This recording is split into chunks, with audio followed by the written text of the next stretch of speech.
Assalamualaikum warahmatullahi wabarakatuh. Kami dari FRI 052 akan mempresentasikan tentang tugas besar Operational Research 2, yaitu penerapan metode AHP atau Analytical Hierarchy Process untuk menentukan keputusan brand baju. Adapun kelompok kami yaitu yang pertama Aulia Indana Zulfa, yang kedua Tiara Ayu Lestari, dan yang ketiga Muhammad Ilham. Latar belakang AHP ini yang pertama yaitu dengan semakin meningkatnya laju perekonomian saat ini disertai dengan pesatnya tingkat kemajuan ilmu pengetahuan dan teknologi, maka sangat berpengaruh dengan peningkatan ekonomi masyarakat. Adapun profil objek kajian yang kami teliti yang pertama itu ada Zara. Nah, Zara ini adalah salah satu merek yang berasal dari Spanyol dan bertempatan di Arteixo, Galicia. Zara didirikan pada tahun 1975 oleh desainer yang bernama Amancio Ortega dan Rosalia Mera. Yang kedua, itu adalah brand H&M. Nah, H&M ini itu brand fashion yang sudah terkenal di dunia. Mereka menjual produk fashion yang diminati oleh masyarakat dan membawa tren fashion yang baru. H&M merupakan salah satu brand fashion multinasional. H&M ini adalah perusahaan retail pakaian yang berasal dari Swedia. Mereka terkenal sebagai brand pakaian fast fashion. Dan yang ketiga itu ada brand Bershka. Nah, Bershka ini adalah salah satu merek dari perusahaan fashion yang berasal dari Spanyol. Perusahaan ini didirikan pada April 1998 dengan konsep yang ditujukan untuk generasi muda yang selalu memiliki tren fashion terbaru. Bershka juga saat ini memiliki lebih dari 1.000 toko di 71 negara di seluruh dunia. Adapun tujuan penelitian dari metode kami ini yang pertama, untuk mengetahui langkah-langkah untuk menentukan keputusan dengan menggunakan metode AHP. Yang kedua, untuk mengetahui konsistensi sebuah kuesioner. Yang ketiga, untuk mengetahui cara mengaplikasikan software Microsoft Excel untuk menghitung AHP. Nah, yang dimaksud dengan AHP itu sendiri adalah suatu model pendukung keputusan yang dikembangkan oleh Thomas L. Satie. Model pendukung ini akan menguraikan masalah multifaktor atau multi kriteria yang kompleks menjadi satu hierarki. Oleh karena itu, dapat disimpulkan AHP ini merupakan suatu metode analisis untuk struktur suatu masalah dan dipergunakan untuk mengambil keputusan atas suatu alternatif. Kegunaannya itu memecahkan masalah yang kompleks dan tidak terstruktur yang secara umum dapat dikelompokkan menjadi masalah perencanaan, penentuan alternatif, penyusunan prioritas, pemilihan kebijakan, alokasi sumber, penentuan kebutuhan, peramalan hasil, perancangan sistem, dan pengukuran performasi dan optimasi. Adapun kelebihan AHP itu yang pertama ada kesatuan. Yang dimaksud dengan kesatuan ini yaitu AHP membuat permasalahan yang luas dan tidak terstruktur menjadi suatu model yang fleksibel dan mudah dipahami. Yang kedua ada kompleksitas. AHP memecahkan permasalahan yang kompleks melalui pendekatan sistem dan pengintegrasian secara dedukatif. Yang ketiga itu ada saling ketergantungan. Nah, AHP dapat digunakan pada elemen sistem yang saling bebas dan tidak memerlukan hubungan linear. Yang keempat ada struktur hierarki. AHP memiliki pemikiran alamiah yang cenderung mengelompokkan elemen sistem ke level yang berbeda dari masing-masing level berisi elemen serupa. Yang kelima itu ada pengukuran. AHP menyediakan skala pengukuran dan metode untuk mendapatkan prioritas. Yang keenam ada konsistensi. AHP mempertimbangkan konsistensi logis dalam penilaian yang digunakan untuk menentukan prioritas. Yang ketujuh ada sintesis. AHP mengarah pada perkiraan keseluruhan mengenai seberapa diinginkannya masing-masing alternatif. Yang kedelapan ada trade-off. AHP mempertimbangkan prioritas relatif faktor pada sistem sehingga orang mampu memilih alternatif terbaik berdasarkan tujuan mereka. Yang kesembilan ada penilaian dan konsensus. AHP tidak mengharuskan adanya suatu konsensus tapi menggabungkan hasil penilaian yang berbeda. Dan yang terakhir itu ada pengulangan proses. AHP dapat membuat orang menyaring definisi dari suatu permasalahan dan mengembangkan penilaian serta pengertian mereka melalui proses pengulangan. Adapun kelemahan dari AHP itu ada dua. Yang pertama, ketergantungan model AHP yang input utamanya. Input utama ini berupa persepsi berupa seorang ahli sehingga dalam hal ini melibatkan subjektivitas sang ahli itu. Selain juga model menjadi tidak berarti jika ahli tersebut memberikan penilaian yang keliru. Yang terakhir itu Yang kedua, metode AHP hanya metode matematis tanpa ada pengujian secara statistik sehingga tidak ada batasan kepercayaan dan kebenaran model yang terbentuk. Terus juga ada eigenvalue dan eigenvector. Nah, apabila decision maker sudah memasukkan persepsinya atau penilaian untuk setiap perbandingan antara kriteria yang berada dalam satu level atau satu tingkatan dapat dibandingkan, maka untuk mengetahui kriteria mana yang paling disukai atau yang paling penting, disusun sebuah matriks perbandingan di setiap level. Untuk melengkapi pembahasan tentang eigenvalue dan eigenfaktor, maka akan diberikan definisi mengenai matriks dan vektor. Bab selanjutnya adalah metodologi penelitian. Yang pertama ada langkah-langkah penelitian. Langkah-langkah penelitian yang pertama yaitu mendefinisikan masalah dan menentukan tujuan.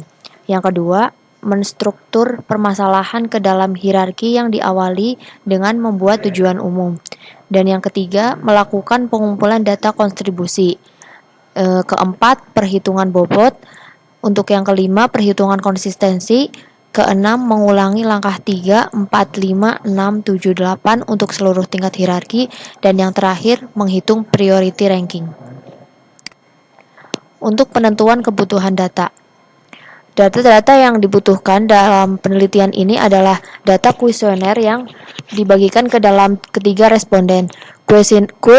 Kuesioner ini bertujuan agar meneliti dapat mengetahui prioritas apa saja yang menjadi pertimbangan para customer sebelum membeli brand baju yang akan dipilih.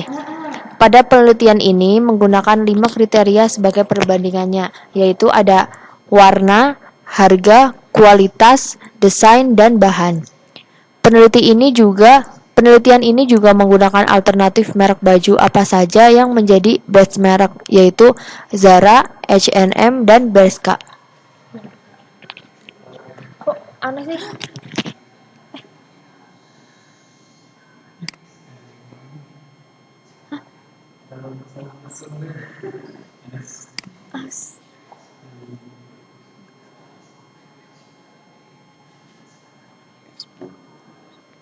Yang selanjutnya ada prosedur pengumpulan data. Proses pengumpulan data yang pertama dilakukan adalah menentukan siapa yang menjadi responden nantinya.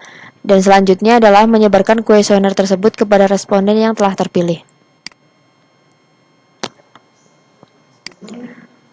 Pada penelitian ini, peneliti menggunakan 3 responden. Yang menjadi responden pada penelitian ini adalah Nugita, Rini, dan Keina.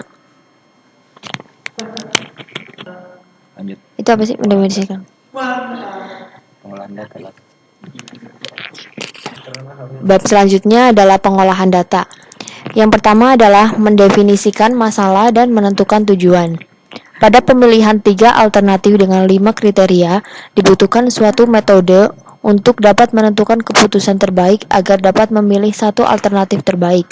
Hal itu dilakukan agar memudahkan dan memberikan informasi mengenai pengambilan keputusan dari 3 merek brand baju, yaitu merek Zara, H&M, dan Bershka.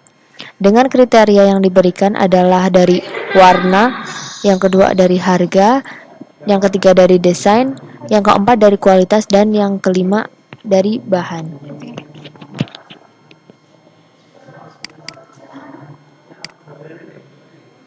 Struktur permasalahan yang dimasukkan ke dalam hierarki yang pertama adalah penentuan brand baju yang dibagi menjadi 5 kriteria, yaitu warna, harga, desain, dan kualitas, dan bahan. Dan pemilihan tersebut adalah untuk pemilihan brand baju Zara, H&M, dan Bershka. Berikut adalah data matriks berpasangan dari ketiga responden. Matriks berpasangan ini didapatkan dari hasil kuesioner yang sudah dimasukkan ke dalam Geoman dan dicari dengan priority factor, matriks X priority, dan konsistensi.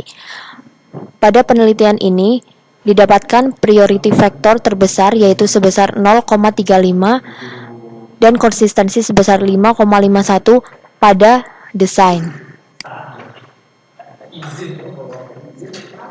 Setelah menentukan hasil priority factor, kita mendapatkan bahwa Sarah itu 1,44 dengan presentasi 29%, HNM 2,18 dengan 44% dan Berska 1,39 dengan 28%. Maka diputuskan hasil priority factor yang terpilih itu HNM dengan 44%. Yang teranalisis penelitian perbandingan berpasangan antara kriteria hasil perhitungan data berdasarkan kriteria menggunakan software Microsoft Excel didapatkan hasil bahwa kriteria yang menjadi prioritas pertimbangan dalam membeli merek baju adalah kriteria desain karena didapatkan hasil priority ranking paling tinggi di antara kriteria yang lain sebesar 0,35 atau 35%. Data dapat dikatakan konsisten karena nilai CR sama dengan 0,06 lebih kecil atau sama dengan 0,1. Penelitian berdasarkan kriteria warna. Hasil perhitungan dan data berdasarkan menggunakan software Microsoft Excel didapatkan hasil bahwa kriteria warna yang menjadi prioritas dalam memilih brand baju adalah brand baju H&M dengan nilai priority ranking sebesar 0,47 atau 47%. Penelitian berdasarkan kriteria harga. Hasil perhitungan data berdasarkan penggunaan software Microsoft Excel didapatkan hasil bahwa kriteria harga yang menjadi prioritas dalam memilih brand baju Sarah dan dengan nilai priority ranking sebesar 0,55 atau 55%. Selanjutnya penelitian berdasarkan kriteria desain. Hasil perhitungan data berdasarkan Microsoft Excel didapatkan hasil bahwa kriteria desain yang menjadi prioritas dalam memilih brand baju H&M dengan nilai priority ranking sebesar 0,56 atau 56%. Yang kelima, penelitian berdasarkan kriteria kualitas. Hasil perhitungan data berdasarkan Microsoft Excel didapatkan hasil bahwa kriteria kualitas yang menjadi prioritas dalam memilih brand baju H&M dengan nilai priority ranking sebesar 0,59 atau 59%. Penelitian berdasarkan kriteria bahan. Hasil perhitungan data berdasarkan Microsoft Excel dapat dihasilkan bahwa kriteria bahan yang menjadi prioritas dalam memilih brand baju H&M dengan nilai priority ranking sebesar 0,45 atau 45%. Ya, kesimpulan dari penjelasan tentang penerapan metode AHP untuk menentukan keputusan dan kriteria brand baju terbaik yaitu Sarah, H&M, dan Bershka menggunakan beberapa cara dan menggunakan software Microsoft Excel untuk melakukan perhitungan perbandingan dengan mudah. Dengan langkah-langkah yang sudah ditentukan dalam metode AHP, maka dapat diputuskan untuk pemilihan alternatif terbaik dari 5 kriteria brand baju. Dari semua perhitungan konsistensi, semua data sudah konsisten. Itu berarti kuesioner yang dibuat sudah sesuai dengan dan sudah baik. Dari keputusan di atas dapat diputuskan pemilihan alternatif terbaik dari 5 kriteria adalah brand baju H&M. Yang terakhir, saran dari kelompok kami, hal-hal yang kami sarankan untuk penghitungan metode HHP ini adalah pemilihan responden yang lebih baik lagi, yaitu responden yang ahli dalam bidang alternatif yang digunakan agar terdapat hasil yang konsisten. Nah, sekian dari kelompok kami, kurang lebihnya mohon dimaafkan. Wassalamualaikum warahmatullahi wabarakatuh.